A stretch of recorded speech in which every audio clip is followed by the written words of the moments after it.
1996 August 14, California. ജ്ഞാനദളം 62.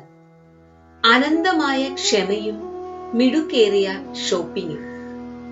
നിങ്ങൾ ഈശ്വരന്റെ അടുത്തേക്ക് ഒരു വരം കിട്ടാനായി പോവുകയാണ് എന്ന് വിചാരിക്കൂ. വരം കിട്ടണമെന്നാണ് നിങ്ങളുടെ ലക്ഷ്യമെങ്കിൽ നിങ്ങൾ തിരക്കു പിടിക്കും. ഈശ്വരൻ തന്റെ സ്വന്തമാണ് എന്നൊരാൾ അറിയുമ്പോൾ അയാൾക്ക് ഒന്നിനും ധൃതിയില്ല. അയാൾക്ക് അനന്തമായ ക്ഷമയുണ്ടാകും.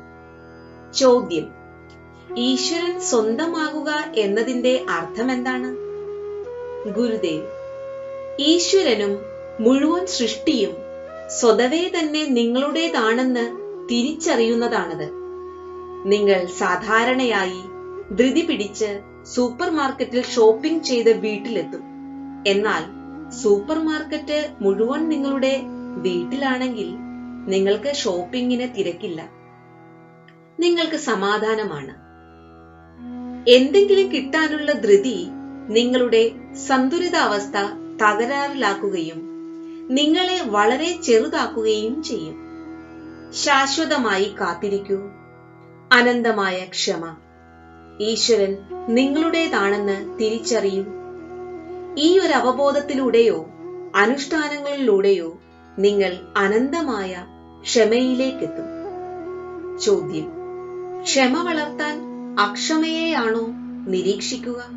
ഗുരുദേവ്: ചിന്തകളും വികാരങ്ങളും വെറുതെ നിരീക്ഷിച്ച് അവയെക്കുറിച്ച് പശ്ചാത്താപം ഇല്ലാതിരിക്കുക.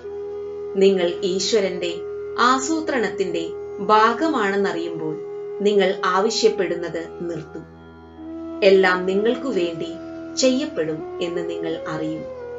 നിങ്ങൾ സംരക്ഷിക്കപ്പെട്ടുകൊണ്ടിരിക്കുകയാണ്. നമ്മൾ മനസ്സിൽ ധൃതി പിടിക്കും, എന്നാൽ പതുക്കെയാണ് പ്രവർത്തിക്കുക.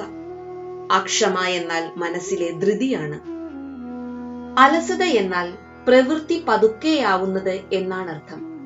മറിച്ചാണ് നല്ലത്. മനസ്സിൽ ക്ഷമയും പ്രവൃത്തിയിൽ ചലനാത്മകതയുമാണ് ശരിയായ പ്രമാണസൂത്രം. ജയ് ഗുരുദേവ്.